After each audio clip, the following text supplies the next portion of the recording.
5 दिन की हिंसा और राजनीतिक उथल-पुथल के बाद सुशीला कार्की की नेपाल की सियासत की कमान संभाली है। वो नेपाल की पहली पीएम बनी है। शुक्रवार को उन्होंने पीएम पद की शपथ ली। अब वो अंतरिम सरकार की अगुवाई करेंगी। सोशल मीडिया बैन और करप्शन को लेकर 8 सितंबर को नेपाल के युवा काठमांडू की सड़कों पर उतर गए थे। उन्होंने संसद तक धावा बोल दिया। जेनजी के विरोध और बढ़ते दबाव के बाद पीएम केपी ओली ने इस्तीफा देकर अंडरग्राउंड वो हो गए और नेपाल में तख्ता पलट हो गया। 3 तस्वीरें आप देख रहे हैं और 5 दिन उथल पुथल और जो हिंसा होती है उसके बाद अब सुशीला कार्की ने कमान संभाली है।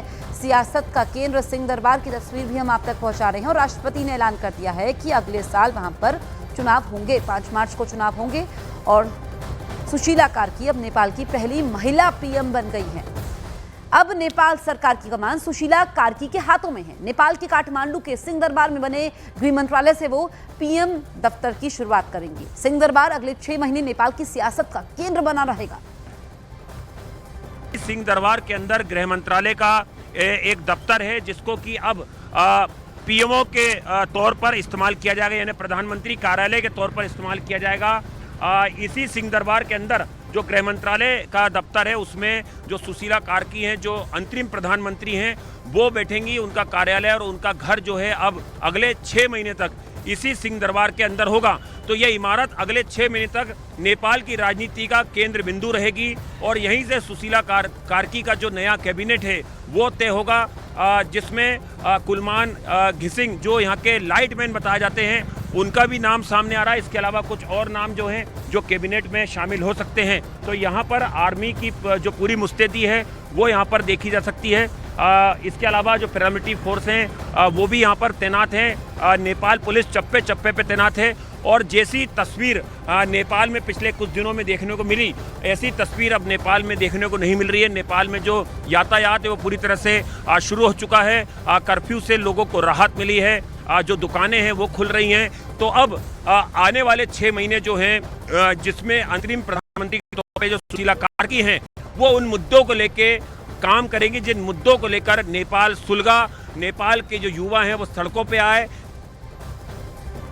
नेपाल के लोग अपने देश में कैसी सरकार चाहते हैं, नई सरकार से वहां के लोगों की उम्मीदें क्या है, इसे जानने के लिए न्यूज़ 18 इंडिया ग्राउंड जीरो पर पहुंचा। नेपाल को सुशीला कार्की के तौर पर अपना अंतरिम प्रधानमंत्री मिल चुका है। नेपाल के कुछ लोग हमारे साथ हैं, उनसे बात करते हैं। मैम, सुशीला कार्की जो सुप्रीम कोर्ट की पूर्व न्यायाधीश रह चुकी हैं, अब वो आपकी प्रधानमंत्री अगले कुछ महीनों तक, क्या कहना चाहेंगी? अब मैं भी एक महिला ही हूँ। अब हम चाहते हैं कि सुशीला कार्की अब पहला जैसा नहीं होना चाहिए। अब सुशीला कार्की आपके भरोसा हम देते हैं।